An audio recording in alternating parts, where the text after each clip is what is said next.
بسم الله الرحمن الرحيم. بسم اللہ الرحمن الرحیم اتقوا اللہ ولا تموتن الا وانتم مسلمون وقال ربنا لا تزغ قلوبنا بعد اذ هديتنا وهب لنا من لدنك الرحمة انك انت الوهاب۔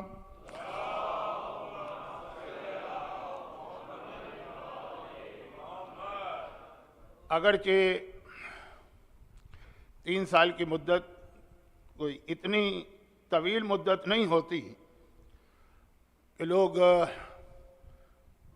چیزوں کو بھولنے لگیں، لیکن ہماری مجالس جس انداز کی ہوتی ہیں تو اس کو تو لوگ نیکسٹ ڈے بھول جاتے ہیں۔ 3 سال تو بہت زیادہ ہے، تو ایک مرتبہ پھر یاد دلا دوں، آج کی حد تک تو اب جو ہو گیا سو ہو گیا۔ آپ کو یاد ہوگا کہ ہر مجلس میں کوئی روٹین سا اعلان نہیں کرتا تھا، حقیقت میں یہ اعلان ہوتا تھا کہ آپ لوگ جتنا پیچھے ہو کے بیٹھ سکیں اتنا میرے لیے مجلس پڑھنے میں آسانی ہوتی ہے۔ اس کی وجوہات بھی بتاتا رہتا تھا، لیکن وقت ضائع کرنے کا آج کوئی فائدہ نہیں ہے، تو کل سے اس بات کا آپ خیال رکھیے گا۔ ایام ازا کا پہلا عشرہ ہو یا چوتھے امام کی شہادت کی تاریخ ہو یا کوئی ایسا بڑا خطیب ہو کہ امام بارگاہ میں جگہ نہ رہے، وہ ایک الگ بات ہے، لیکن جب آپ دیکھ بھی رہے ہیں کہ آپ سوشل ڈسٹینسنگ کا بھی قانون ہوتا تو آرام سے بیٹھ سکتے تھے، تو کل سے یہ ایک گزارش ہے۔ آج کی مجلس پھر ایک بار یاد دلا دوں، کیونکہ یہ چیز بھی جو اب میں عرض کر رہا ہوں شاید 40 سال سے، شاید 45 سال سے ہر شب جمعہ میں یاد دلاتا ہوں، اور وہ یہ ہے کہ شب جمعہ کا خود بخود ایک موضوع یا ایک عنوان یا ایک ٹاپک یا ایک سبجیکٹ اسلام نے مقرر کر دیا۔ اب اگر مجالس کا سلسلہ شروع ہو چکا ہو، درمیان میں کوئی شب جمعہ آ جائے تو بعض اوقات مشکل ہو جاتا ہے جو موضوع چل چکا ہو، لیکن چونکہ آج تو پہلی مجلس ہے، پہلی مجلس ویسے ہی تمہید کی مجلس ہوتی۔ شب جمعہ کے 3 بہت اہم موضوعات ہیں جو ہمیشہ سارا سال، اب ایک سال میں کتنی شب جمعہ ہوتی ہیں؟ 50 تو ہوتی ہیں اسلامی سال میں، تو ساری زندگی 60 سال 70 سال 80 سال اگر آپ مجلسیں سن رہے ہیں تو ملٹیپلائی کر لیجئے اس کو۔ یہ 3 چیزیں ہمیشہ میں یاد دلاتا ہوں، اور نئی جگہ پر تو ان چیزوں کو ان کا انٹروڈکشن کرانے میں بہت ٹائم گزر جاتا ہے، لیکن یہاں تو پتہ نہیں کتنے سال سے میں مجلس سے پڑھ رہا ہوں اور انٹروڈکشن ہو چکا ہے، صرف اس کو ٹچ کروں گا۔ نمبر 1، آج کی رات وہ رات ہے جس رات کے حوالے سے میں بہت زیادہ بدنام ہوں، یعنی آج کی رات ہے قبر کو اور موت کو یاد کرنے کی رات۔ پتہ نہیں کتنے سال سے میں نے نہ قبر کے عنوان پہ کوئی اشرا پڑھا نہ موت کے عنوان پر، لیکن ایک بار آدمی بدنام ہو جائے تو پھر بدنام ہو جاتا ہے۔ ہر شب جمعہ مومن کی اور مومنہ کی ذمہ داری ہے کہ موت اور قبر کو یاد کرے۔ اور یہاں پہ صرف ایک جملہ کہہ دوں، اب مجلس میں آگے چل کے یہ بات آ رہی ہے لیکن کسی اور کانٹیکس میں۔ موت اور قبر کو یاد کرنے میں نے یہ نہیں کہا کہ اپنی موت اور اپنی قبر کو، موت اور قبر کو یاد کرنا۔ تو جیسے ابھی مجلس کے آغاز میں مرحومین کے لیے فاتحہ پڑھوایا گیا، موت اور قبر جو گزر گئے دنیا سے ان کو بھی یاد کرنا ہے کہ پتہ نہیں اس وقت کس حالت میں ہوں گے، ہو سکتا ہے کہ اس وقت ان کو ہماری مدد کی ضرورت ہو۔ ان کی موت اور ان کی قبر، اور پھر اپنی موت اور اپنی قبر، اس کے دونوں حصے ذہن میں رکھنا۔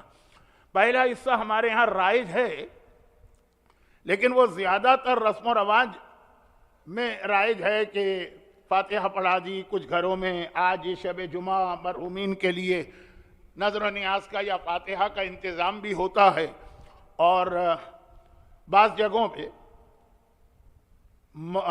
نماز مغفرت والدین بھی لوگ پڑھتے ہیں، خاص طور پر خواتین۔ لیکن جو صحیح معنوں میں موت کو یاد کرنا ہے وہ ذرا اس سے بھی زیادہ اہم مسئلے ہیں۔ میں عرض کر چکا ہوں کہ تفصیل میں نہیں جا رہا ہوں، صرف ایک اشارے کر رہا ہوں۔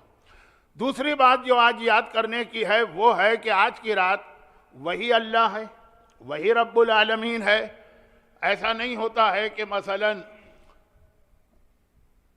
نعوذ باللہ توہین آمیز مثالیں نہ بن جائیں۔ ہمارے یہاں دکان پہ ایک آدمی 6 دن بیٹھتا ہے، 7ویں دن اس کو چھٹی کرنا ہے تو وہ کسی اور کو اپنی جگہ بٹھا کے چلا جاتا ہے، کوئی اس کا بھائی، کوئی بھتیجا، کوئی بھانجا۔ میڈیکل پروفیشن میں تو ایک لفظ ہمارے ہاں استعمال ہوتا ہے لوکھم، وہ چھٹی پر گیا ہے ڈاکٹر تو چند دنوں کے لیے اپنی جگہ۔ اللہ کے ہاں تو ایسا نہیں ہے نا کہ وہ کچھ دن اس کو چھٹی چاہیے، ہفتے میں 1 دن اس کا ویکینڈ ہونا چاہیے تو کوئی اور اللہ کے بیٹھ جائے، نعوذ باللہ من ذالک۔ تو وہی اللہ ہے، وہی رب العالمین ہے، لیکن آج شب جمعہ وہ زیادہ سنتا ہے۔ اگرچہ اللہ سمیع الدعا ہے، ہر وقت، ہر جگہ، ہر لمحے، ہر ایک کی آواز سنتا ہے، اور امن یجیب المضطر اذا دعاہ ویکشف السوء، اس کو جواب بھی دیتا ہے۔ امن یجیب کا مطلب ہے جواب دینا، لیکن شب جمعہ دعا کی طاقت بڑھ جاتی ہے۔ قبول کرنے والا وہی اللہ ہے، اس کی طاقت میں کوئی اضافہ نہیں ہوتا، وہ پہلے سے ہی اس میکسیمم طاقت کے ساتھ ہے کہ اب کیا اضافہ ہوگا، لیکن دعا مانگنے والے کی دعا کی طاقت بڑھ جاتی۔ تو جو دعا ہفتے میں باقی 6 دن قبول نہ ہو وہ شب جمعہ قبول ہو جاتی ہے، اور جتنی تاکید شب جمعہ کی دعاؤں کی ہے، اور آج کا زمانہ تو ایسا ہے کہ دنیا کے کسی علاقے میں اور شاید کوئی مومن گھرانہ ایسا نظر نہیں آتا جس کو کوئی نہ کوئی پریشانی، کوئی نہ کوئی پرابلم نہ ہو۔ تو یہ رات کو مس نہیں کرنا۔ اور اس کا آخری جملہ، اور شاید پھر اس میں تھوڑی سی باتیں تفصیل سے کرنا پڑے۔ ابھی جو 3 باتیں میں نے کہی ہیں ان میں مختصر صحیح لیکن تھوڑی بہت اپنی ایک شرعی ذمہ داری ادا کروں گا۔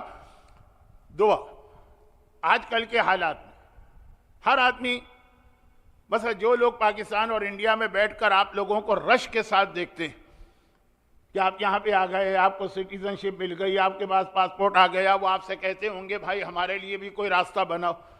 لیکن آپ جانتے ہیں کہ ایسا نہیں ہے کہ آپ کو کوئی پرابلم پیش نہیں آتا۔ سارے پرابلم خالی روپے پیسے کے تو نہیں ہوتے۔ آپ کے ساتھ بھی یہی ہوا ہوگا، جو ابھی میں جہاں سے آ رہا ہوں امریکہ، وہاں، پھر جہاں انگلینڈ، پھر جہاں میں رہتا ہوں، کہ بلیسنگ کیا ڈسگائز، وہ جو ابھی کووڈ کی بیماری تھی تو حکومتوں نے اتنے پیسے دے دیے، اتنے پیسے دے دیے، اتنے پیسے دے دیے کہ لوگوں سے سنبھالے نہیں سنبھل رہا، سمجھ میں نہیں آ رہا کہاں خرچ کریں۔ تو وہ، لیکن خالی پیسہ ہی تو آدمی کا پرابلم نہیں، اس کے علاوہ جن کے پاس بہت پیسہ ہے، کسی کو ایسی بیماری ہو گئی، جو صحت مند بھی ہے تو کسی کے گھر کا پرابلم، ڈومیسٹک پرابلم۔ تو غرض یہ ہے کہ کسی بھی علاقے کا انسان ہو، لیکن خاص طور پر مومن میں نے اس لیے کہا کہ امام معصوم سے ایک دفعہ پوچھا گیا کہ مومن کی پہچان بتائیے۔ کہا مومن کی پہچان یہ کہ ہر 40 دن میں اس کا اللہ کوئی نہ کوئی امتحان لے گا، اور اس کے گھر میں کوئی نہ کوئی آفت و بلا و مصیبت آئے گی۔ وَلَنَبْلُوَنَّكُمْ بِشَيْءٍ مِّنَ الْخَوْفِ وَالْجُوعِ وَنَقْصٍ مِّنَ الْأَمْوَالِ وَالْأَنفُسِ وَالثَّمَرَاتِ۔ تو یہ تو کسی نہ کسی امتحان سے آپ کو گزرنا پڑے گا اگر مومن ہے۔ یہ امام نے پہچان بتائی، بلکہ اس کے ساتھ وہ لفظ استعمال کیا جس میں وہی پرابلم ہو گیا جو آج کی مجلس میں فی الحال میرے ذہن میں، جو آج کی مجلس کا ٹاپک یا سبجیکٹ ہے۔ وہ پرابلم کیا ہوا کہ لفظ جو امام نے استعمال کیا اس کے عربی میں کچھ اور معنی ہیں، اردو میں کچھ اور معنی ہیں، لیکن جب ہم وہ حدیث امام کی سنتے ہیں تو وہ عربی معنی نہیں چیک کرتے جو ہمارے یہاں رائج ہے۔ امام نے فرمایا لعنت ہے، لعنت ہے، لعنت ہے اس مومن پر جس کے 40 دن بغیر پریشانی کے گزر گیا۔ اب ہمارے ہاں لعنت تو ذرا نفرین کے معنوں میں ہے، گالم گلوچ کے معنوں میں ہے، عربی میں تو یہ مطلب نہیں ہے لعنت کا۔ اس پہ بہت بات ہو چکی ہے اور بات ہو بھی رہی ہے، اس کو ایک طرف رکھیے، لیکن بہت ہی مختصر عربی میں لعنت کے معنی ہے کسی چیز کو کاٹنا۔ شوہر بیوی کا رشتہ ایک طلاق سے کٹتا ہے، ایک لعان سے کٹتا ہے۔ لعان وہی لعنت، وہ بہت لمبی بات ہو جائے گی، ہم موضوع سے ہٹ جائیں گے۔ کاٹنا، تو جب روایتوں میں آتا ہے فلاں پہ لعنت ہے، فلاں پہ لعنت ہے، فلاں پہ لعنت ہے، اس کا مطلب ہے کہ رحمت خدا سے اس کو کاٹ دیا گیا۔ اب ہمارے ہاں تو 100% گالم گلوچ کے معنوں میں آتی ہے، جب کسی پہ لعنت کرنا، بلکہ لعنت دکھانا بھی ہمارے یہاں رائج ہے ہاتھ کے اشارے کے ذریعے سے، لیکن عربی میں ایسا کچھ نہیں۔ اگر ہے لعنت اللہ علی الکافرین، اس کا ترجمہ ہے کہ اللہ کی رحمت کٹ گئی کفر کرنے والوں سے۔ یہ ایک سمپل سا اسٹیٹمنٹ یا ایک قسم کی نیوز ہے، یہ خبر دی جا رہی ہے۔ یہ ہم لوگ مکس کر دیتے ہیں، لفظ عربی کا لیتے ہیں، ترجمہ اردو کا کرتے ہیں، تو پھر کنفیوژن ہماری قوم میں پیدا ہوتا ہے، خالی لعنت کے حوالے سے نہیں، اور بھی بہت ساری چیزیں۔ ابھی اچھا اس کی ایک مثال میں ابھی دے کے آ رہا تھا۔ اس سے پہلے میں نے جہاں پہلا اشرا پڑھا وہ دنیا میں سیلیکون ویلی کہلاتی ہے، آئی ٹی کا ہب ہے، گھر سے لے کے امام بارگاہ جانے تک پتہ چلا کہ یہ گوگل کا ہیڈ آفس ہے، اور پتہ چلا کہ یہ فلاں کمپنی کا، سوائے مائکروسافٹ کے سب کے ہیڈ آفس، یہ فیس بک ہے، یہ فلاں ہے، ہم کا ہے ڈھم کا ہے۔ تو وہاں کے لوگ میجورٹی اسی سے متعلق ہے۔ میں نے ان کو ایک پریکٹیکل مثال دی جو پچھلے سال خود میرے ساتھ پیش آ گئی۔ یہ ساری چیزیں بہت اہم ہیں۔ ایک جملہ اور میں ابھی کہہ دوں کہ میری ان تقاریر میں آگے چل کر یہ جو کووڈ کی وجہ سے تھوڑا سا مرجعیت کے خلاف پروپیگنڈا ذرا دبا تھا، اب ایک دفعہ پھر شروع ہو گیا، تو مرجعیت کے حوالے سے کچھ باتیں بیان کرنا ہے، اخباریت پھر زور پکڑ رہی، تو اس کے اندر ایک آدھ تمہیدی بات آ جا رہی ہے۔ میں اس موضوع پہ تفصیل میں نہیں جا رہا۔ اتنا زیادہ لوگ ریلائی کرنے لگے ہیں اس ٹیکنالوجی پر یا ان کمپنیوں پر۔ پچھلے سال ایک مومن نے، بلکہ ایکچولی ایک مومنہ نے سوال کیا تھا مجھ سے، نماز مغرب کا وقت، بہت ہی سمپل سا سوال ہے، لیکن ان کو ایک خاص کنفیوژن تھا اور وہ بہت پریشان تھیں۔ اب نماز مغرب کا وقت ہمارے آپ کے لیے تو کوئی پرابلم ہی نہیں ہے، لیکن تھا ان کو یہ مسئلہ۔ چنانچہ میں نے بطور احتیاط، ان کے انداز سے لگ رہا تھا کہ وہ شاید بہت سے لوگوں سے پوچھا، ہر جگہ سے ان کو الگ الگ جواب ملا، تو بطور احتیاط میں نے خالی جواب نہیں دیا، میں نے آیت اللہ سیستانی کی جو عربی کتاب ہے اس کا نام ہے منہاج الصالحین، اس سے وہ پورا مسئلہ جو انہوں نے لکھا ہے وہی مسئلہ جو تھا کاپی پیسٹ کر کے ان کو بھیجنا چاہا۔ اچھا وہ تو عربی نہیں جانتے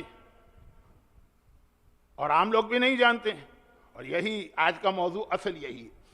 تو اب میں انگلش نہیں جانتا، وہ عربی نہیں جانتے، میں انگلش نہیں جانتا، تو اب یہ ہوا کہ گوگل کا ٹرانسلیٹر اس میں ڈال دیا اس مسئلے کو میں نے کہ وہ ٹرانسلیشن آ جائے گا، عربی کتاب کا کاپی پیسٹ میں کر کے بھیج رہا ہوں، ٹرانسلیشن گوگل کا ہوگا۔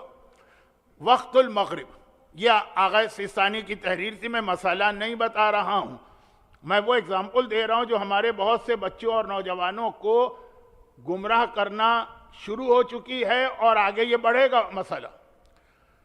وقت مغرب یعنی مغرب کی نماز کا وقت، وقت مغرب وہ کیا ہے لکھ رہے ہیں، ٹرانسلیشن میں یہ آیا موروکن ٹائم۔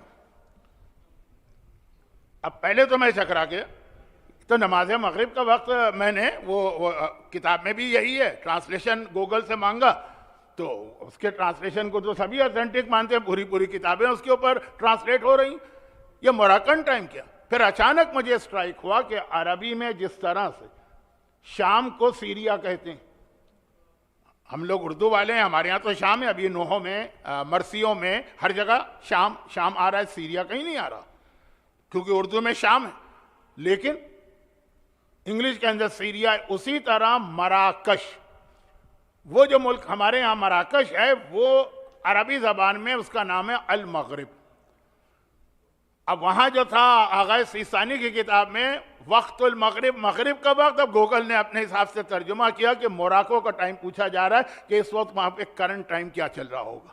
یہ پریکٹیکل مثال ہے، اور ایسی اتنی غلطیاں ہو رہی، لیکن ہمارے ہاں لوگ اتنا ریلائی کر رہے ہیں اس کے اوپر کہ مجتہد تک کو بائی پاس کر کے ڈائریکٹ قرآن کی آیت ہے، گوگل کے ٹرانسلیشن میں آپ نے ڈالی، دیکھا کیا ترجمہ، چلے قرآن کے تو بہت ترجمے مارکیٹ میں ہیں یا انٹرنیٹ پہ ہیں حدیث کی کتابیں۔ اچھا یہ بات آگے چل کے موضوع بننے والی ہے خاص وجہ سے، ابھی تھوڑی دیر میں۔ تو خیر یہاں سے وہاں، وہاں سے وہاں ذرا سا میں بہک رہا ہوں، واپس اپنے موضوع پہ آ جاؤں کہ بات ہو رہی تھی کہ یہ 3 پیغام جو اسلام نے دی ہیں ان میں ایک بہت اہم پیغام دعا کا ہے، اور جس کے گھر میں کوئی پرابلم نہ آئے اس کے لیے امام نے لعنت کا لفظ استعمال کیا۔ لعنت ہمارے ہاں کسی اور حوالے سے آ گیا، گالم گلوچ کے معنوں میں ہے، ایک برا لفظ ہے، اور عربی زبان میں لعنت تو بس ایک سمپل سا اسٹیٹمنٹ ہے کہ اس گھر پہ رحمت نازل نہیں ہوتی یا اس آدمی پہ رحمت نازل نہیں ہوتی۔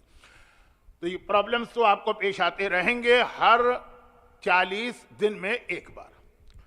اب آئیے، پہلی محرم سے آج 13 محرم ہو گئی، اور 13 محرم سے پھر ایک دن 8 ربیع الاول بھی آ جائے گی، پورے 2 مہینے 8 دن صف ازا بچھے گی۔ ہمارے مومنین اور ان سے زیادہ مومنات کثیر تعداد میں آئیں گے۔ اس دوران ہمارے کھانے کے، پینے کے، آرام کے سارے روٹین چینج ہو جاتے ہیں، اور اس عزاداری کی وجہ سے پورا گھر کا ماحول ہی بدل کے رہ جاتا ہے۔ ہم سب اتنا کچھ کرتے ہیں اور زندگی بھر کر رہے ہیں، اور یہ نہیں ہے کہ 8 محرم کو اگر ہم نے آخری مجلس ایام ازا کی تو اس کے بعد پورا سال آقا حسین کو یاد نہیں کرنا، وقت سلسلہ جاری رہتا۔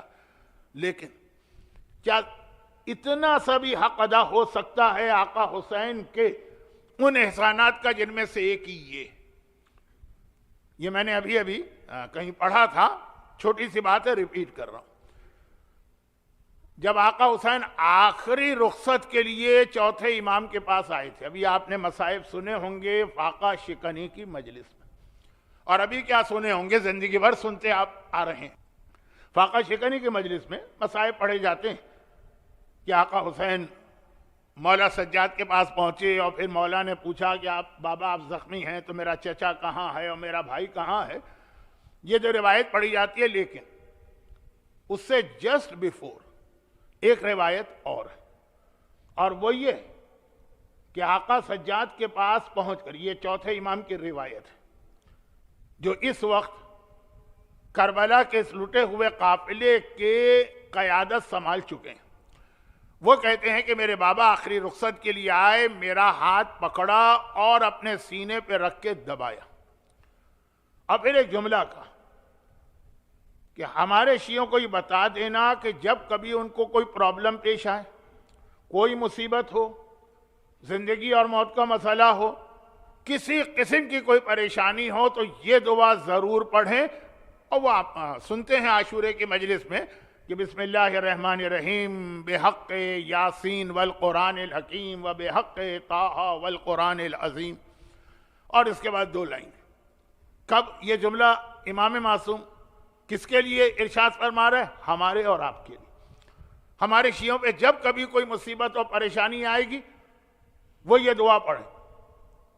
وہ تو آپ نے روایت سنی ہے کہ جب پانی پیو تو میری پیاس کو یاد کرو، اور کسی غریب الوطن کی موت کی خبر سنو تو میری شہادت کو یاد کرو، اور جب کبھی ماں ان شرب تو مان عصبہ، جب کبھی کو بچہ نظر آئے تو یاد کرو کہ میں اصغر کو لے کے گیا اور پانی نہ ملا۔ وہ روایت آقا اپنے مصائب بتا رہے ہیں۔ اس سے پہلے یہ کہ ہمارا اور آپ کا اتنا خیال تھا کہ میدان کربلا کی آخری رخصت کے موقع پر عباس مارے گئے، اکبر مارے گئے، قاسم کے بدن کے ٹکڑے ہو گئے، اس وقت بھی آقا کو ہمارے اور آپ کا اتنا خیال ہے کہ قیامت تک کے لیے ہماری پریشانیوں کو ذہن میں رکھ کے یہ دعا ہم کو بتا رہے ہیں۔ احتیاطاً ایک جملہ اور کہہ دوں، ویسے ضرورت تو نہیں ہے لیکن احتیاطاً کبھی کبھار کوئی ایسا مومن مجمع میں آتا ہے جس نے پہلی بار یہ چیز سنی ہوتی ہے، تو وہ فوراً کہتا ہے کہ مولانا وہ کہاں ہے؟ اچھا، اس کا نام ہی یہ رکھا گیا ہے دا لاسٹ دعا آف امام حسین، لاسٹ دعا۔ جو لوگ حج کر کے آئے ہیں ان کو پتا ہے کہ آقا حسین کی حج کی دعا کتنی اہم دعا، لیکن اس کا نام ہے لاسٹ دعا۔ آپ یہی ٹائپ کریں گے گوگل میں تو آپ کے سامنے یہ چھوٹی سی دعا آ جائے گی 3 لائنوں میں۔ یہ آقا حسین کی آخری دعا، اور کس کے لیے ہے؟ ہمارے لیے، بہنوں کے لیے نہیں ہے، بیٹیوں کے لیے نہیں ہے۔ تو پرابلم تو آتے رہیں گے، ساتھ میں وہاں پہ اس کا سلوشن بھی آ رہا۔ یہ میرا آج کا موضوع نہیں، میرا ہے تیسرا موضوع۔ جو لوگ بہت بعد میں آئے ہیں ان کو سمجھ میں نہیں آ رہا ہوگا، شب جمعہ کے 3 موضوع ہیں، موت پلس دعا پلس امام زمانہ کو خصوصیت کے ساتھ باقی ہفتے کے مقابلے میں زیادہ یاد کرنا، کیونکہ ایک ایسی ہی شب جمعہ ہوگی جس کے اختتام پر امام کا ظہور ہوگا۔ جب میں نے یہاں پہ باب الحوائج میں آخری اشرا پڑھا تھا، یہ کووڈ سے پہلے، اس وقت ایک بینر لگا تھا، میں اس کو دیکھ رہا تھا، اس سال نہیں لگا ہے، کہ اعظم اللہ اجورنا بمصابنا بالحسین وجعلناکم من الطالبین بصارہ مع ولیہ الامام المہدی من آل محمد علیہ السلام، جو عاشور کے دن ہم دعا پڑھتے ہیں کہ اللہ ہمیں اور تمہیں قرار دے ان لوگوں میں جو حسین کے خون کا بدلہ لینے والے ہیں۔ یہ عاشور کے دن کی دعا، لیکن خالی عاشور کے دن نہیں، ہر شب جمعہ، اچھا ویسے تو روز یاد کرنا امام کو، شب جمعہ یاد بڑھ جائے۔ ابھی جو میں نے کہا موت کو یاد کرنا ہے، تو کیا خالی شب جمعہ یاد کرنا ہے؟ 6 دن یاد نہیں کرنا، ہمیشہ یاد رکھنا، شب جمعہ زیادہ یاد کرنا۔ ابھی جو میں نے کہا دعا کرنا ہے، تو کیا خالی شب جمعہ کرنا؟ نہیں، روز کرنا، لیکن شب جمعہ زیادہ کرنا۔ امام زمانہ کو یاد کرنا ہے، کیا صرف شب جمعہ؟ نہیں، روز یاد کرنا ہے، آج زیادہ۔ اور یہ جو ہے، اس میں پھر وہی جملہ میں اکثر کہتا ہوں، وہ یہ ہے کہ ایک پرابلم کے لیے آپ دعا کریں گے، دوسرا پرابلم پیش آ جائے گا، دوسرے پرابلم کے لیے دعا کریں گے، تیسرا پرابلم۔ اچھا، ہمارا سب سے بڑا پرابلم کیا ہونا چاہیے جس کے لیے ہم دعا کریں؟ چونکہ بالکل عاشورے کے بعد میری یہ مجلس ہو رہی ہے، تو کچھ چیزیں آپ نے ابھی ابھی سنی ہوئی ہیں، اس لیے مجھے بیان کرنے میں آسانی ہے۔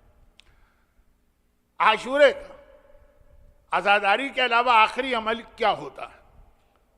آپ نے عاشورے کے سارے اعمال انجام دیے، سب سے آخری عمل کیا ہوتا ہے جس کے بعد عاشورے کا دن ختم ہو جاتا ہے؟ پھر مغرب کی نماز جو ہوتی ہے، وہ 11 محرم کی شب ہوتی ہے، ایو آف 11 محرم، عاشور کا آخری عمل۔ صبح اذان علی اکبر ہوتی ہے، اور پھر نماز فجر ہوتی ہے، اور پھر اعمال عاشورہ ہوتے ہیں، عزاداری تو چل رہی ہے ساتھ ساتھ۔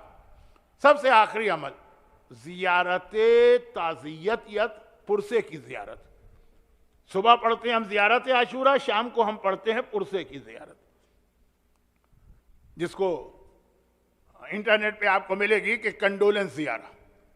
یہ آخر ہے کہ جب بالکل فاقہ شکنی کا وقت آ جائے، فاقہ شکنی کر لو، اس کے بعد، ہمارے ہاں تو اب لوگ 11-12 بجے دوپہر کو ہی فاقہ شکنی کر لیتے ہیں، کیونکہ یہ واجبات میں تو شامل نہیں ہے، لیکن یہ زیارت کا وقت ہے بالکل مغرب سے کچھ پہلے، زیارت پرسا، زیارت تعزیت۔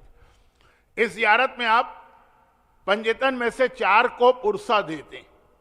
یا رسول اللہ، احسن اللہ لک العزا فی ولدک الحسین، یا فاطمہ احسن اللہ لک العزا فی ولدک الحسین، پھر مولا، پھر امام حسن۔ اور پھر اس زیارت میں آپ چند شہداء کربلا کا خصوصیت سے تذکرہ کرتے ہیں۔ السلام علی الشہداء من ولد امیر المومنین، السلام علی الشہداء من ولد الحسن، السلام علی الشہداء من ولد الحسین، السلام علی الشہداء من ولد جعفر و عقیل۔ تو پرسا بھی دینا، اور بنی ہاشم کے شہیدوں کو الگ سے یاد کرنا، اور پھر یہ زیارت ختم ہوئی، اور سمجھیے کہ سورج ڈوب گیا، عاشورے کا دن مکمل ہو گیا۔ عزاداری اپنی جگہ ہے، وہ تو پورا دن چل رہی ہے، لیکن اس کے ساتھ جو دیگر اعمال ان میں آخری عمل یہ زیارت ہے۔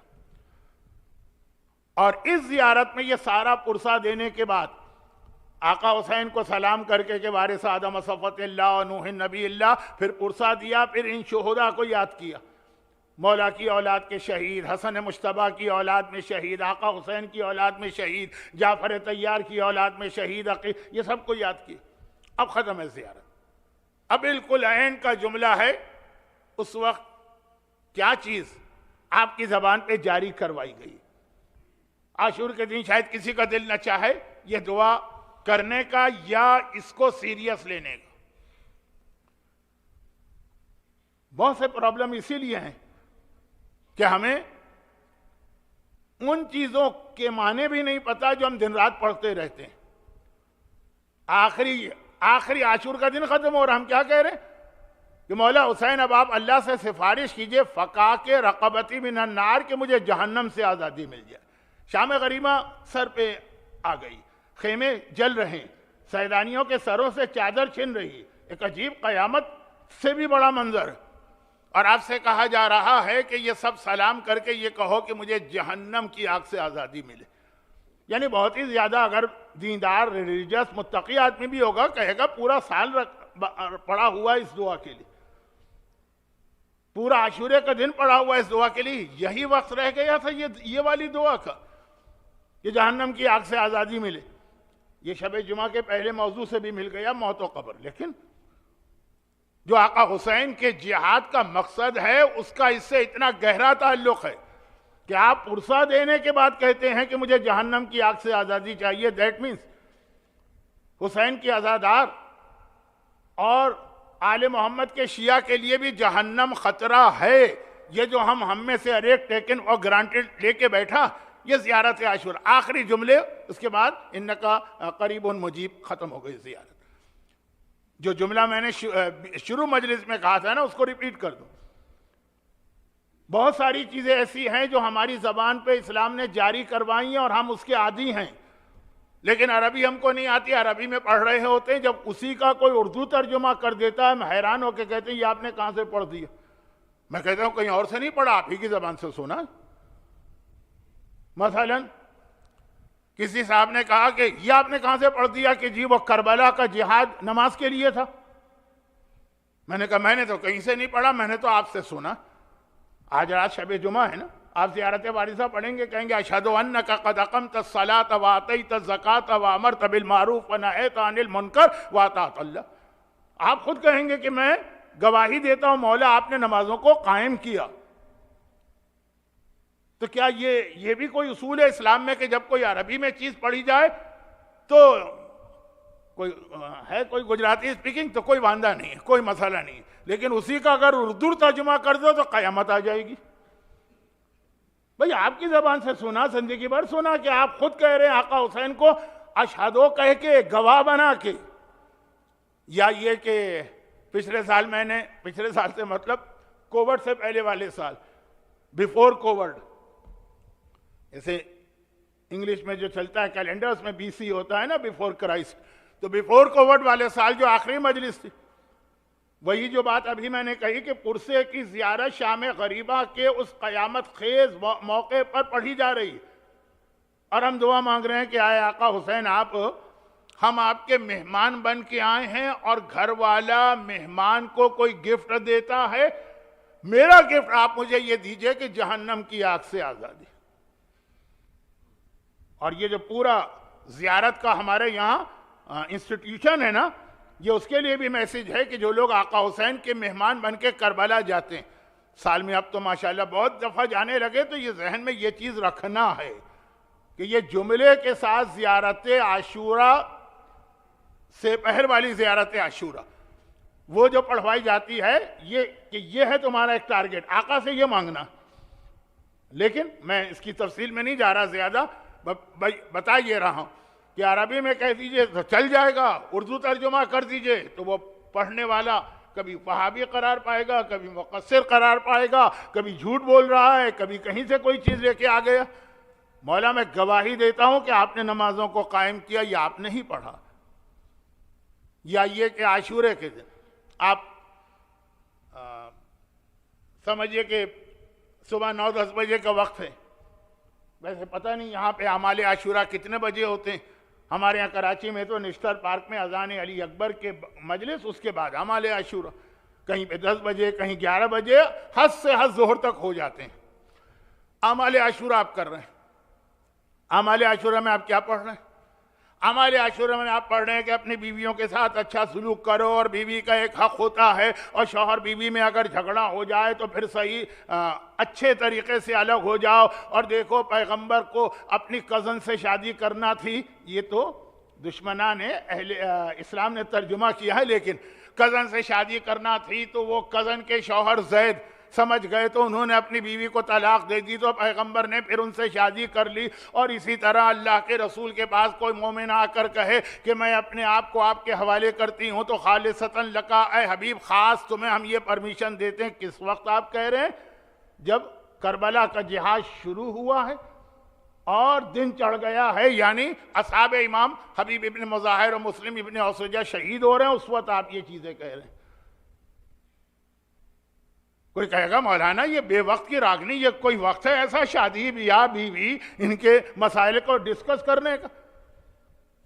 اتنی سمجھ میں نہیں، یہ تو کوئی اچھا مومن کہے گا، بس گمان تو مومن کہے گا دیکھیں یہ وہ لوگ ہیں جو ہمیں اہل بیت سے ہٹانا چاہتے ہیں، اور دیکھیے آقا حسین کے مذاہب کے درمیان کدھر کیا باتیں عاشورے کے دن کر رہے ہیں، جہاں ماں کا دل نہیں چاہتا کہ اپنے بچے کو بوسہ دے، اور وہاں یہ باتیں میں نے کہا میں تو کہیں سے نہیں کر رہا، میں تو اعمال عاشورہ میں کھڑا تھا، آپ یہی چیزیں عربی میں پڑھ رہے تھے۔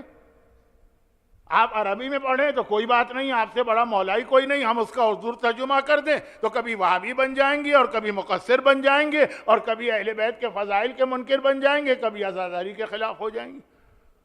اسی لیے بہت سے جگہوں پہ، اس لیے تو نہیں، ٹائم کم ہونے کی وجہ سے اعمال عاشورہ میں سے وہ 4 رکعت نماز چھوڑ دی جاتی ہے جس میں سورہ احزاب پڑھا جاتا۔ یہ سورہ احزاب ہے جس کی آیتوں کا ترجمہ کیا میں نے، ٹھیک ہے۔ سورہ احزاب میں اور اہل بیت کی شان سے متعلق بھی اتنی اہم آیتیں ہیں۔ آیہ ولایت اسی میں، یعنی النبی اولیٰ من المؤمنین بانفسہم، آیہ درود اسی میں، آیہ تطہیر اسی میں ہے، لیکن ساتھ میں یہ آیتیں بھی۔ ہمارا فیملی سسٹم یہ آگے چل کے موضوع بنے گا۔ تو خلاصہ یہ کہ اسلام نے قدم قدم پر اور اہم موقعوں پر، جہاں پہ وہ لوگ بھی آ جائیں گے جو سال میں کبھی نظر نہیں آتے، ان موقعوں پر بھی یہ میسیجز دیے ہیں، بس انفارچونیٹلی عربی میں ہیں، اور اب عربی ہم کو نہ آتی ہے نہ ہم سیکھنے کو تیار، ورنہ دیکھیے جو سال میں کبھی بھی دین کے قریب نہ ہے عاشورے میں آ جاتا ہے نا۔ یہ دونوں جو میں نے مثالیں دی ہیں، سورہ احزاب عربی میں نازل ہوا، اور زیارت پرسا عربی میں، دونوں جو ہیں وہ عاشورے کی ہیں کہ میں نے ایسے لوگوں کو عاشورے کے دن آتے دیکھا ہے کہ جو اللہ تک کو نہیں مانتے لیکن آقا حسین کے نام پہ جمع ہو جاتے ہیں۔ تو ایسے موقعوں پہ یہ سارے میسیجز دیے ہیں۔ اب آ جائیے اس سے ریلیٹڈ جو بات میں کر رہا تھا کہ عاشورے کی ہماری ویسے اہم ترین دعا ہے امام زمانہ۔ اچھا، امام اس لیے بھی اہم ترین دعا ہے کہ کربلا کا انتقام لینے والے ہیں۔ اب تو ہر ایک کو یاد ہو گیا کہ کربلا میں جتنے روضے ہیں وہ واحد روضے ہیں جس پہ سارا سال ریڈ کلر کا فلیگ یا سرخ علم لہراتا ہے، باقی معصومین کی آنکھ ایام ازا میں کالا، اور ایام ازا کے بعد ہرا علم، اور ہر ایک کو وجہ پتا کہ طریقہ یہ ہے کہ جس کے خون کا انتقام باقی ہو اس کے گھر والے علم کو اس وقت تک سرخ رنگ کا رکھتے ہیں جب تک کہ یہ انتقام نہ لیا جائے۔ تو ظہور امام کے بعد کربلا میں آقا حسین اور آقا عباس کے گنبد پہ جو علم لہرا رہا ہے اس کا رنگ بدلے گا۔ تو یہ اس لیے ہم امام کو یاد کرتے ہیں کربلا کا انتقام لینے والے، ٹھیک۔ اور ہم اس لیے بھی امام کو یاد کرتے ہیں کہ امام غدیر خم کے اعلان پہ عمل کرنے والے ہیں۔ دیکھیں پیغمبر نے غدیر کا اعلان کر دیا، علی حاکم ہے، علی کو حکومت تو نہیں ملی، علی کی حکومت کب ملے گی؟ غدیر والا اعلان۔ یعنی کبھی میں کہتا ہوں آپ سوچی کہ اگر پیغمبر کے اعلان پر اسی وقت عمل ہو جاتا اور حکومت علی کے ہاتھ میں ہوتی تو کتنا مزہ آتا اور کیسا نظام ہوتا۔ وہ امام زمانہ غدیر کو مکمل کریں گے، غدیر کی تکمیل۔ خود غدیر کیا ہے؟ اسلام کے مکمل کرنے کا نام غدیر ہے، اور غدیر کے مکمل کرنے کا نام امام زمانہ ہے۔ اس لیے بھی ہم امام کو یاد کرتے ہیں۔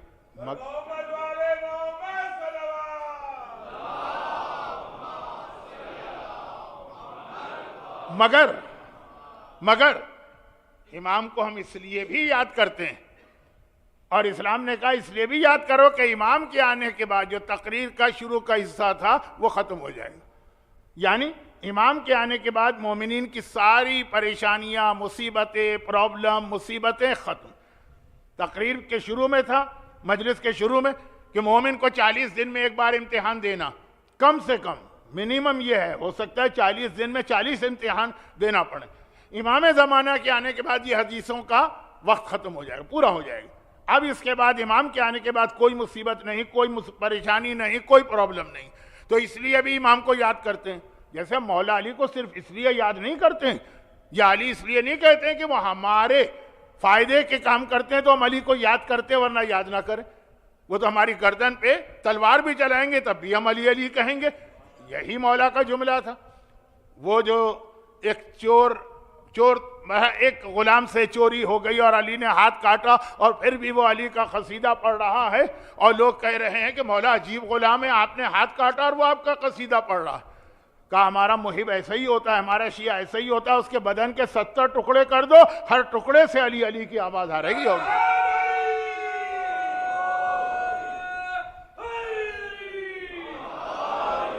اور پھر نہج البلاغہ میں جملہ ہے کہ ہمارے دشمن کو، یا عربی محاورہ، گلے تک شہد سے بھر دو تب بھی وہ ہم کو نہیں مانے گا۔ تو علی کا چاہنے والا اس لیے علی یا علی نہیں کہتا کہ جی وہ علی ہم کو ان کی وجہ سے رزق ملتا ہے، ان کی وجہ سے اولاد ملتی ہے، ان کی وجہ سے پریشانیاں دور ہوتی ہیں، نہیں، وہ تو ایک ضمنی فائدہ ہے اہل بیت کے ماننے کا، لیکن اصل تو علی کو ہم علی مانتے ہیں، اس لیے امام مانتے ہیں، اس لیے کہ مولا مانتے ہیں، اس لیے کہ جانشین رسول مانتے ہیں، اس لیے کہ حجت خدا مانتے ہیں، اس لیے کہ ید اللہ مانتے ہیں، اس لیے کہ وجہ اللہ مانتے ہیں، اس لیے کہ لسان اللہ مانتے ہیں، اس لیے کہ اذن اللہ مانتے ہیں۔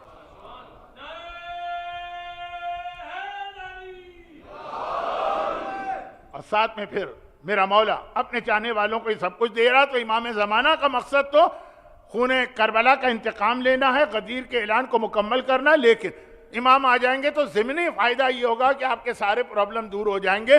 تو اب روزانہ ایک مصیبت آپ کے گھر آئے، خدا نہ کرے، اور آپ پھر دوڑیں کہ اس کی دعا کیا ہے، اس کا حل کیا ہے، کیونکہ جو دعا آپ مانگیں گے تو ساتھ میں یہ ہے کہ اسٹرگل بھی کرنا، ڈبل محنت، اسٹرگل الگ کرو، دعا الگ مانگو۔ اگر ایک بار امام آ گئے اور حکومت امام قائم ہو گئی، ساری آپ کی مصیبتیں ختم ہو گئی، تو امام کو اس نیت سے بھی بلانا ہے۔ اور یہاں پر آئیے، ایک بہت اہم عمل بتا رہا ہوں، اس کو عمل بھی کہیں گے۔ ہمارے یہاں یہ چیز اتنی مشہور نہیں رہی ہے، اچھا میں پچھلے 2-3 سال سے اس کو بہت ریپیٹ کر رہا ہوں، اور اس کے لیے ایک تھوڑا سا بیک گراؤنڈ بھی بتا دوں۔ نام میں نہیں لے سکتا کیونکہ مجھ پر پابندی لگائی گئی تھی ان صاحب کی طرف سے، صاحب تو کیا، بہت ہی مقدس عالم۔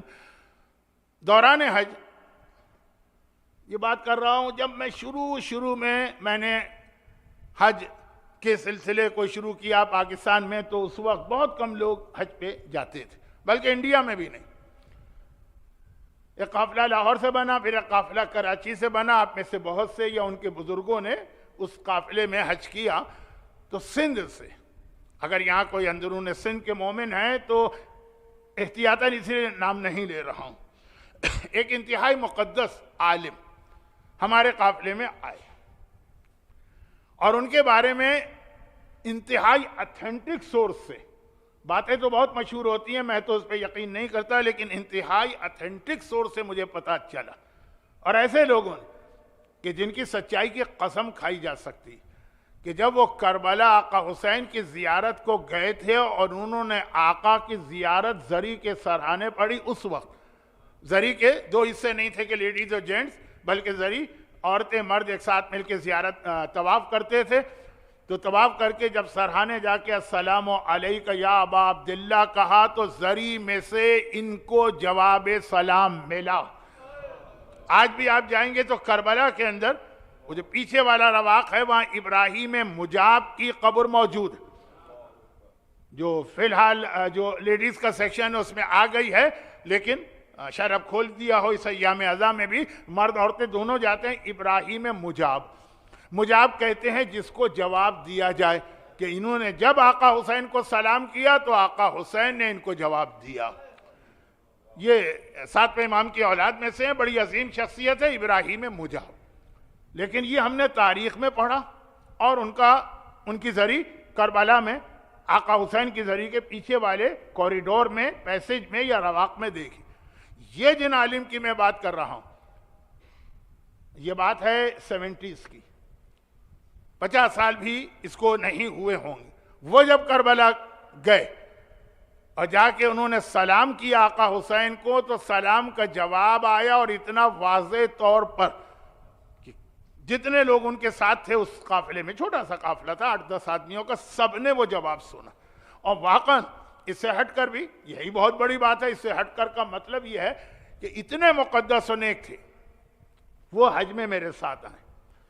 جب مجھے یہ پتا چلا تو اس وقت تو میری بھی جوانی تھی، جوانی میں آدمی ذرا بہت ہی جوشیلا سا ہوتا ہے.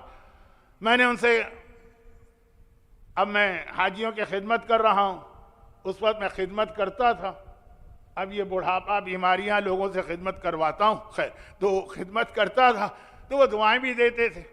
میں نے ایک دفعہ ان سے کہا کہ یہ بتا دیجئے کہ یہ رتبہ آپ کو کیسے ملا. اچھا، اب پہلے تو انہوں نے انکار کیا کہ کوئی رتبہ کچھ نہیں، کوئی جھوٹ نہیں بولا، جملے ایسے تھے کہ بہت اصرار کیا، تب بھی انہوں نے بتایا نہیں. لیکن اگلے دن جب ہمارا قافلہ، یہ 50 سال پہلے کی بات ہے، کتنی سہولتیں حج میں تھیں، جب ہمارا قافلہ مسجد نبوی کے اندر بیٹھا ہوا تھا اور ہم سب مل کے زیارت پڑھ رہے تھے. یہ ساری سہولتیں اس زمانے میں تھیں.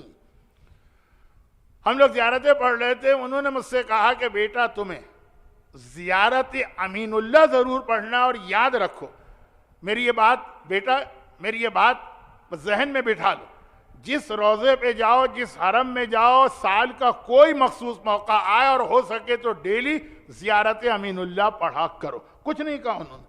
لیکن کل ہماری ان سے بات ہوئی ہے اور اگلے دن انہوں نے جس انداز سے اس زیارت پہ زور دیا، یہ زیارت امین اللہ، یہ تو میں وہ بات کہہ رہا ہوں جو میرے سامنے کا واقعہ ہے، لیکن اس سے ہٹ کر تمام شیعہ علماء کا متفقہ نظریہ کہ جتنی زیارتیں ہمارے پاس آئی ہیں سب سے اتھینٹک اور جو اس میں میسیج ہے اس اعتبار سے سب سے کمپلیٹ زیارت امین اللہ.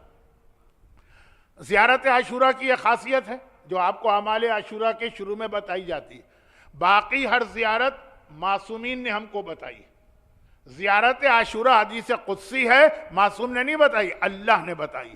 یہی تو روایت ہے نا کہ اللہ نے جبرائیل کو زیارت عاشورہ بتائی، جبرائیل نے رسول خدا کو بتائی، رسول خدا نے شہزادی فاطمہ کو بتائی، شہزادی فاطمہ نے امام حسین کو بتائی، انہوں نے پھر اپنی اولاد میں بتائی. تو جو اس کی پوری تاریخ ہے، یعنی جب 5ویں امام نے اپنے شیعوں سے کہا زیارت پڑھا کرو زیارت عاشورہ، تو اس طرح سے انہوں نے بنائی کہ مجھے میرے بابا نے بتایا کہ انہیں ان کے بابا آقا حسین نے بتایا، انہیں ان کی ماں فاطمہ زہرا نے بتایا کہ ایک دن میرے بابا رسول خدا نے مجھے بٹھا کے کہا کہ جبرائیل یہ زیارت ابھی لے کے آئے ہیں اور یہ کہہ رہے ہیں کہ میں نے خود خدا سے آسمان پہ زیارت سنی اور خدا نے بھجوائی. تو یہ زیارت اب حدیث نہیں رہی، تقریباً قرآن تو نہیں ہے لیکن حدیث قدسی. یہ زیارت عاشورہ کا جو چین آف نیریٹر ہے وہ اہمیت ہے. زیارت امین اللہ اپنے اتھینٹک ہونے کے اعتبار سے اور اس کے اندر جو میسیج ہے، لیکن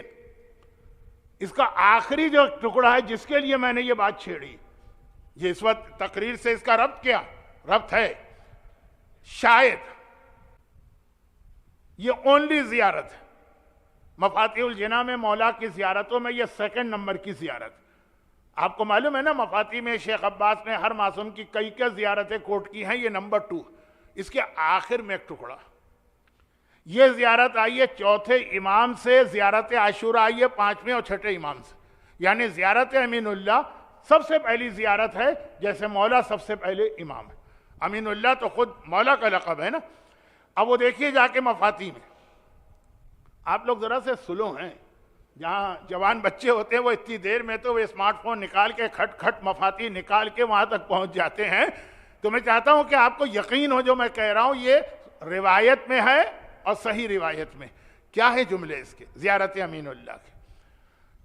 جملے یہ ہے کہ 4تھے امام نے فرمایا کہ جب کوئی میرے دادا کی یہ زیارت پڑھتا، یہ اونلی زیارت ہے جو اتھینٹک بھی ہے اور یہ میسج بھی ہے، تو وہ پڑھتا جاتا ہے، ایک فرشتہ اس زیارت کو لکھتا جاتا. اچھا، ہر فرشتے کو پتا ہے کیا زیارت، لیکن ہماری زبان سے نکلی ہوئی زیارت ایک فرشتہ لکھتا جاتا. اور جیسے ہی زیارت ہم نے کمپلیٹ کی، فرشتے نے اس کو رول کیا. کاغذ ہے کہ کھال ہے کہ آسمان سے کوئی پیپر آیا ہے، اس کو رول کیا. رول کر کے وہ 7ویں آسمان پہ واپس گیا فرشتہ. ایک وقت میں اگر 500 آدمی اس باب الحوائج میں زیارت امین اللہ پڑھ رہے ہیں، ہر ایک کے لیے انڈیویجول ایک فرشتہ بھیجا جائے گا جو اس کو لکھ رہا ہوگا. لکھنے کے بعد یہ 7ویں آسمان پہ جائیں گے. ساتویں آسمان پہ جا کے یہ زیارت جو لکھی ہوئی ہے یہ رسول خدا کے حوالے کریں گے. رسول خدا اس پر اپنی نور کی سیل لگائیں گے. مہر ہوتی ہے نا, مہر لگائیں گے, نور کی مہر, اور اپنے پاس ساتویں آسمان پر حفاظت سے رکھ لیں گے. کیوں رکھیں گے؟ سنیے. ساتویں آسمان پہ رسول خدا اس کو حفاظت سے رکھ لیں گے.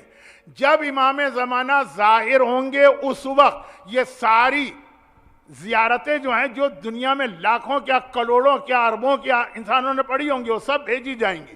وہ امام کے پاس رسول کی جانب سے ایک قاصد, ایک نمائندہ, کوئی فرشتہ یہ ساری زیارتیں لے کے آئے گا, امام زمانہ کے حوالے کرے گا.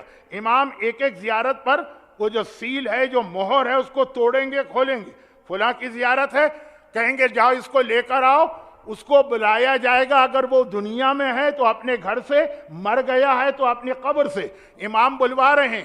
بلوانے کے بعد امام اس کو بڑی عزت دیں گے, اس کو سلام کریں گے اور اسے آفر کریں گے کہ آؤ میری فوج میں شامل ہو جاؤ. جس نے زیارت امین اللہ پڑھی, اور آج ہی گھر جا کے روایت چیک کر لیجئے, کہیں ایک آدھ دن میں آپ بھول نہ جائیں.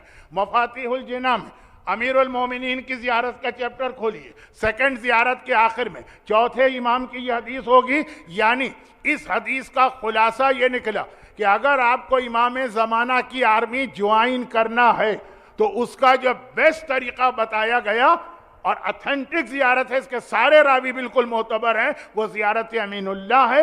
آسمان پر آپ کے نام سے محفوظ ہے. یہ بات میں ابھی پچھلے ہفتے وہاں پڑھ رہا تھا سیلیکون ویلی میں, تو ان کی تو سمجھ میں آ گئی کہ ہاں مولانا اتنی مائکرو چپ کے اندر تو پتہ نہیں کتنا کروڑوں کا ڈاٹا جمع ہو جاتا, اور ٹیٹرا بائٹ اور پتہ نہیں کیا کیا کہہ رہے تھے. ان کی سمجھ میں آ گیا. ہو سکتا ہے یہاں کوئی بیٹھ کے کنفیوز ہو کہ یہ اتنے سارے لوگ چوتھے امام کے زمانے سے آج تک کے ان کی زیارتیں آسمان پہ جمع ہو رہی ہیں, تو آسمان میں تو جگہ بھی نہیں رہی ہوگی, کہاں رکھ رہے ہوں گے. جس طرح بعض مسجدوں میں اتنے قرآن آ جاتے ہیں کہ قرآن کا کیا کریں, مسئلہ ہوتا ہے, شیلف سے قرآن گر رہے ہیں. ایسا نہیں ہے, آپ مائکرو چپس کے زمانے کے آدمی ہیں. ساری زیارتیں میں اچھا, اب جب میں نے یہ پڑھا, کتنی ہی خواتین نے مجھ سے یہ کہا. آپ کہیں گے کہ مولانا ہر چیز خواتین ہی آپ سے کہہ رہی ہیں, آپ کو پتا عورتیں ذرا بولتی زیادہ ہیں. نہیں, خواتین نے کیوں کہا وہ سن لیجئے. وہ یہ ہے کہ نجف اشرف میں جو لیڈیز کا انٹرنس ہے مولا کے روضے میں, باب قبلہ کی طرف سے, جہاں آغا سیستانی کا گھر ہے, حافظ بشیر صاحب کا گھر ہے, آغا محسن حکیم کی قبر ہے, وہاں سے جو ہیں دو انٹرنس ہے لیڈیز کے, جو وہاں سے جب لیڈیز انٹر ہوتی ہیں, اور لیڈیز کی چیکنگ بہت ٹائم لگتا ہے, ٹائم لگنا بھی چاہیے. ان کے پاس سامان ہوتا ہے بچوں کے لیے, پھر ان کا ڈائپر بیگ ہوتا ہے, ان کے اپنے پرس ہوتے ہیں, جو سیکیورٹی تو بہت امپورٹنٹ, تو کھڑی بہت ٹائم لگتا ہے. یہ زیارت امین اللہ وہاں چل رہی ہوتی ہے. تو کتنی ہی عورتوں نے کہا کہ اتنا ٹائم ہوتا ہے, ہم ایک بار کیا 3 بار پڑھنے چل رہی ہے زیارت. کبھی ہم کو کسی نے بتایا ہی نہیں کہ یہ اتنی اہم زیارت ہے, اور ہم نے اب اس کو پڑھنا شروع کیا. جب ہم زیارت پہ گئے, آرام سے جب بھی مولا کے حرم میں جا رہے ہیں, اتنا ٹائم ہم کو اس لائن میں لگتا ہے جہاں چیکنگ ہے. پوری زیارت پڑھی, جب واپس آئے زیارت کر کے کربلا کی زیارت امین اللہ زبانی یاد ہو گئی, اس لیے کہ 4 منٹ کی زیارت. اب جو آج کا اصل میسج ہے کہ آج کی رات امام زمانہ کو یاد کرنے کی رات ہے, تو امام کو یاد کرنے کا مطلب کیا ہے؟ یہ تمنا آپ کے دل میں ہو کہ ہم کو امام کی فوج کو جوائن کرنا ہے. وہ امام کو کیا یاد کرنا ہوا کہ ہم یاد کرتے رہے, امام آئے تو ہم ہی محروم رہے. البتہ یہ جو اس روایت کا آخری جملہ ہے نا, یہاں پہ روایت مکمل ہو گئی. آپ شروع کر دیجئے زیارت امین اللہ, 40 دن پڑھیں گے آپ کو زبانی یاد ہو جائے گی. اتنی چھوٹی ہے, جیسے زیارت وارثہ. اکثر مومنین کو زبانی یاد ہے, جن کو زبانی یاد نہیں ہے ان کے لیے بھی ایک لفظ پڑھتے ہیں ہم, وہ پورا جملہ ان کو زبان پہ آ جاتا ہے, تو صرف ایک اشارہ کرنے کی ضرورت ہے. یہ جو زیارت امین اللہ والی روایت جہاں ختم ہوئی, اس سے ریلیٹڈ ایک دوسری روایت آئی, اور وہ پھر ایک الگ موضوع ہے جو کل سے شروع ہوگا. وہ اصل موضوع ہوگا. آج شب جمعہ کی وجہ سے دعائیں بھی کچھ بتانا تھی, کچھ امام زمانہ کا بھی تذکرہ کرنا تھا. آخری جملہ, امام آفر کریں گے ان سب لوگوں کو نام لے کے, اچھا یہ زیارت امین اللہ آئی ہے میرے پاس, یہ فلاں آدمی نے پڑھی تھی مسز آگا میں, فلاں نے پڑھی تھی مثلا ٹورنٹو میں, فلاں نے پڑھی تھی مثلا رضویہ سوسائٹی کراچی میں, سب کے نام لے کے ان کو بلایا جائے گا. امام کہیں گے جاؤ لے کر آؤ، سلام کریں گے، پہلے تو پروٹوکول دیں گے، لفظ ہے کہ امام کھڑے ہو کے استقبال کر کے بڑی عزت اور احترام کے ساتھ بٹھائیں گے اور اپنی فوج میں شامل ہونے کی دعوت دیں گے۔ اچھا ٹھیک ہے، امام دعوت دے رہے ہیں، دو طریقے ہیں نا، ایک ہے کہ ہم خود سے پہنچے کہیں، اور ایک ہے کہ کہیں پہ ہم کو انوائٹ کیا جائے۔ تو امام کی فوج میں تو ہم نہ بھی انوائٹ کیا جائے تو بھاگ کے جائیں گے، زبردستی امام کی فوج میں شامل ہونے کی کوشش کریں گے، لیکن ان لوگوں کو تو امام انوائٹ کریں گے بس۔ اب آئیے وہ دوسری حدیث، یہ دوسری حدیث بھی یہ الگ حدیث ہے، لیکن میں نے اپنی جوانی میں مرحوم آیت اللہ خوئی بہت بڑی ٹاورنگ پرسنالٹی تھی شیعہ مرجعیت کی، ان سے پوچھا تھا، وہ تحریر میرے پاس ابھی بھی پڑھی ہے، انہوں نے کہا یہ دوسری حدیث اتھینٹک ہے۔ وہ کیا ہے؟ جب یہ آفر کی جائے گی تو آپ کے ذہن میں کیا ہے کہ ہر مومن کہے گا مولا یہ تو میری خوش قسمتی ہے کہ آپ مجھے بلا رہے ہیں، یعنی بات سمجھانے کے لیے ہماری وہ کیفیت ہونی چاہیے جو حبیب ابن مظاہر کی ہوئی تھی جب آقا حسین کا خط ملا تھا۔ کیا حالت ہوئی تھی حبیب کی خوشی کے مارے؟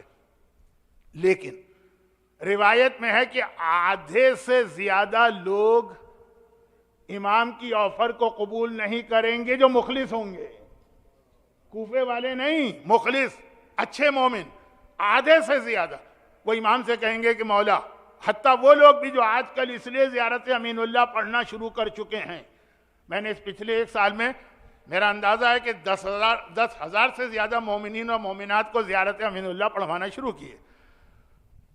وہ لوگ بھی جو اس لیے پڑھ رہے ہیں کہ امام زمانہ کی فوج میں ہم کو باقاعدہ انویٹیشن کے ذریعے بلایا جائے گا، لیکن جب آپ پہنچ جائیں گے اس وقت آدھے سے زیادہ مخلص لوگ کہیں گے مولا یہ جو آپ انوائٹ کر رہے ہیں تو کیا ہم پر واجب ہے اس کو قبول کرنا؟ تو جو لوگ اس وقت زندہ آئیں گے اپنے گھروں سے ان پر تو واجب ہے، امام نے بلایا۔ جو مر چکے ہیں کہا جائے گا نہیں، مرنے کے بعد کوئی چیز واجب نہیں ہوتی، تمہاری خواہش تھی، تمنا تھی، اس لیے بلایا گیا۔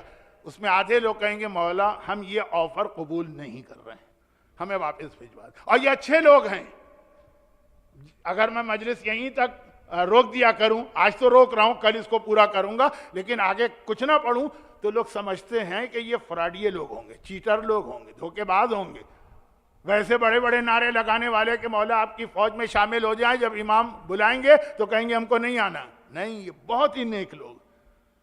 پھر کیا ریزن ہے کہ امام نے بلا بھی لیا، تمہاری دعا پوری بھی کر لی، اور تم نے کہا کہ مولا کیا واجب ہے میرے لیے آپ کی فوج میں شامل ہونا؟ امام نے کہا نہیں، مرنے کے بعد تو کوئی چیز واجب نہیں ہوتی، تمہاری مرضی ہے۔ کہا مولا پھر ہمیں واپس اپنی قبروں میں بھجوا دیجیے۔ آدھے لوگ، اور یہ ریزن جو ہے نا اس کا اتنا امپورٹنٹ ہے کہ میں ٹچ بھی کروں گا تو بات 1 گھنٹے کی ہوگی، تو انشاءاللہ جن کو شوق ہے وہی کل آئیں گے، اور یہ اسلام کا ایک انتہائی اہم موضوع ہے۔ اس کے لیے میں نے آج خطبے میں 2 آیتیں تلاوت کی، اب باری آ رہی ہے ان آیتوں کی، لیکن ترجمہ نہیں کروں گا۔ وَلَا تَمُوتُنَّ إِلَّا وَأَنْتُمْ مُسْلِمُونَ، یہی پیغام۔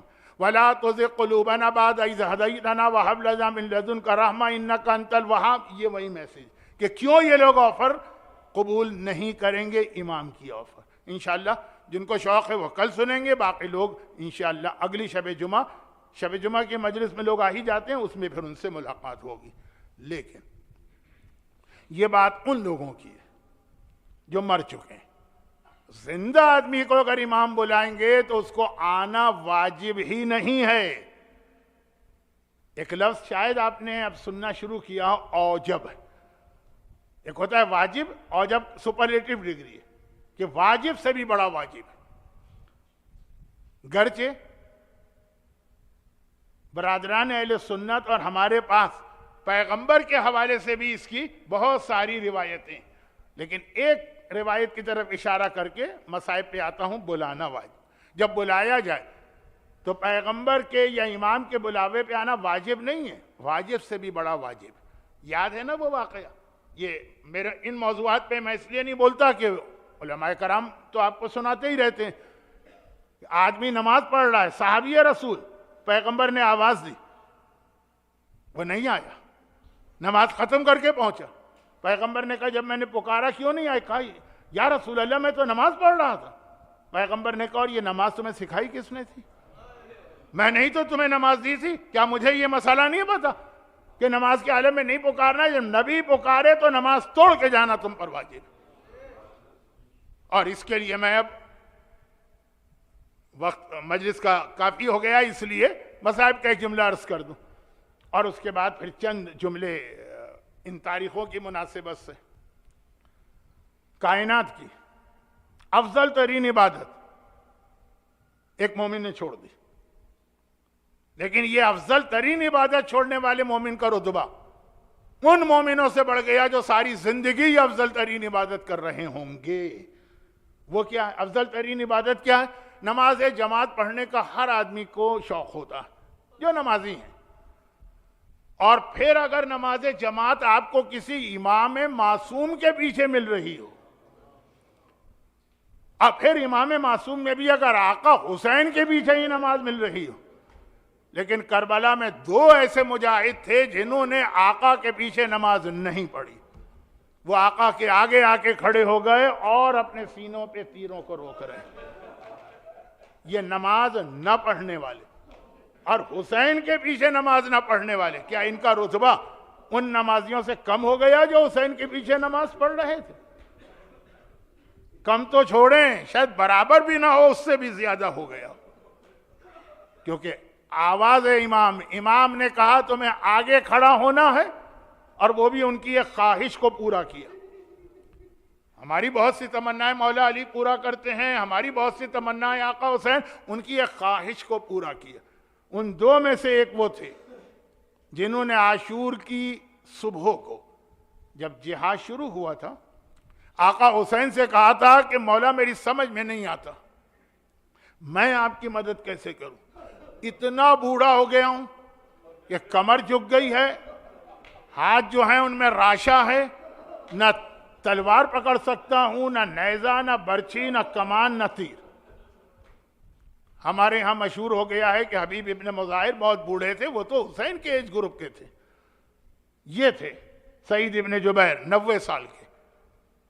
آواز آئی امام کی، پہنچ گئے، لیکن مولا میری سمجھ میں نہیں آتا کہ میں کس طرح سے آپ کی مدد کروں، آ تو گیا ہوں۔ میدان جنگ کا سپاہی کمر جھکا ہوا سپاہی تو نہیں چلتا ہے، جس کے ہاتھوں میں راشا ہو وہ سپاہی تو نہیں چلتا ہے۔ حسین نے کہا کہ ٹھہر جاؤ، تم سے بھی جہاد میں کام لیا جائے گا۔ اور جب وقت نماز آیا تو حسین نے کہا تم آگے کھڑے ہو جاؤ، تم تیر نہیں چلا سکتے، تلوار نہیں چلا سکتے، سینے پہ تیروں کو روک تو سکتے ہو۔ اور ذرا اندازہ کریں سعید ابن جبیر کی خوشی کا۔ اور جس وقت سعید چکرا کے زمین پہ گرے، پورا سینہ تیروں سے چھلنی، پہلے ہی گر جاتے، لیکن ایک ول پاور ہوتی ہے نا، جب تک حسین کی نماز چل رہی ہے سعید ہمت کر کے کھڑے، ادھر حسین نے کہا السلام علیکم ورحمت اللہ وبرکاتہ، ادھر سعید حسین کی گود میں آ کے گرے اور ایک ہی سوال کر رہے ہیں۔ ہم میں سے بہت سے کوئی خدمت کیے بغیر یقین کیے بیٹھے ایک چیز پر، سعید کو دیکھی، کہا حل وفیت ابن رسول اللہ، اے فرزند رسول کیا میں نے وفا کا حق ادا کیا؟ لیکن اے سعید ابن جبیر، تمہارے سینے پہ بہت تیر لگے ہیں، تمہارا پورا سینہ تیروں سے چھلنی ہو گیا، لیکن پھر بھی تمہارے جسم پر اتنے تیر نہیں لگے جتنے حسین ابن علی کے جسم پہ لگے۔ بعد واقعہ کربلا آقا سجاد سے ایک سوال پوچھا گیا تھا، عاشور کے بارے میں ایک سوال پوچھا گیا تھا، 11 محرم کے بارے میں۔ یہ آقا سجاد کے مصائب شروع ہو گئے نا، دونوں سوال سنیے اور آج کی مجلس اختتام کو۔ عاشور کے بارے میں سوال پوچھا گیا تھا، مولا سجاد اتنا بتائیے آپ کا بابا کتنا زخمی تھا؟ مولا سجاد کے ہاتھ میں عقیق کی انگوٹھی ہے، وہ عقیق کا نگ دکھایا، کہا کہ میرے بابا کے جسم پر اتنی جگہ بھی زخموں سے سلامت نہ تھی۔ اور 11 محرم کا سوال وہ تو آپ سنتے ہی رہتے ہیں، 11 محرم کا سوال، یہ آقا سجاد کے 2 سوال اور بس ختم بات۔ 11 محرم کا سوال یہ پوچھا گیا، یعنی 11 محرم کو نہیں پوچھا گیا لیکن 11 محرم کے حوالے سے۔ مولا یہ جو لوگ بتاتے ہیں کہ جب 11 محرم کا قافلہ چلنے لگا، عمر سعد نے کہا کہ شہیدوں کے سر کاٹ کر نو کے نیزہ پہ بلند کرو۔ ابھی آپ نے 3 دن پہلے مصائب سنے ہوں گے کہ حتیٰ علی اصغر کے لاشے کو ڈھونڈ کے بھی سر کاٹا گیا۔